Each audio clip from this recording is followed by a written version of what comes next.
কুমিল্লা 10 আসনে প্রার্থিতা ফিরে পেলেন বিএনপি নেতা মোবাশ্বের আলম ভূঁইয়া। এদিকে কৃষক শ্রমিক জনতা পার্টির আপিল সংক্রান্ত আবেদন নিষ্পত্তি না করায় আদালত অবমাননার অভিযোগে প্রধান নির্বাচন কমিশনার এএমএম নাসির উদ্দিনের বিরুদ্ধে আদালত অবমাননার রুল জারি করেছেন হাইকোর্ট। এ বিষয়ে আরো জানাতে আদালত চত্বর থেকে যোগ দিয়েছেন সহকর্মী জাহিদুল বাশার। কুমিল্লা 10 আসনে বিএনপি প্রার্থীর মনোনয়ন বৈধ ঘোষণা করা হয়েছে, এ বিষয়ে হাইকোর্ট কি বলছে জানাবেন, এবং সিইসির বিরুদ্ধে যে আদালত অবমাননার রুল এসেছে সে বিষয়ে একটু জানাবেন। জি দেখুন, নির্বাচন যত ঘনিয়ে আসছে হাইকোর্টের এই নির্বাচন সংক্রান্ত মামলা এগুলোই কিন্তু সামনে আসছে এবং আদালতও সেগুলো গুরুত্ব দিচ্ছে। এখানে বেঞ্চ নির্ধারণই করা আছে এই নির্বাচন সংক্রান্ত মামলার জন্য।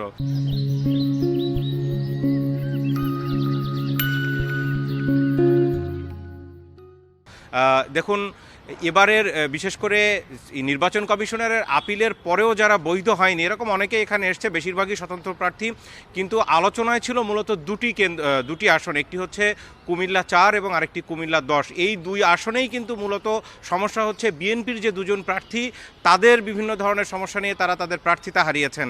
এখন সেই জায়গায় সবচেয়ে গুরুত্বপূর্ণ এই কারণে তথ্য, তার কারণ হচ্ছে এই দুইজনের যদি প্রার্থিতা না থাকে সেক্ষেত্রে ওই আসনে বিএনপির প্রার্থী শূন্য হয়ে যায় এবং ঘটনা ঘটেছেও তাই। বিশেষ করে কুমিল্লা 4 আপনি জানেন রাকিব যে মঞ্জুরুল হাসান মুন্সি তিনি কিন্তু এরই মধ্যে হাসনাত আবদুল্লাহর সাথে প্রতিদ্বন্দ্বিতায় নেমেছিলেন এবং সেই জায়গায় তার প্রার্থিতা বাতিল হয়ে গেছে। এই মুহূর্তে কুমিল্লা 4 কিন্তু বিএনপির প্রার্থী শূন্য অবস্থায় রয়েছে। তার আপিল শুনানি আগামীকালকে রয়েছে, একেবারে শেষ ধাপ। তিনি সেখানে বৈধতা পেলে হয়তো প্রার্থী হতে পারবেন, আর না হলে আর কোনো সুযোগই থাকবে না। কুমিল্লা 10-এর ক্ষেত্রে অনেকটা সেরকমই হয়ে গেছে।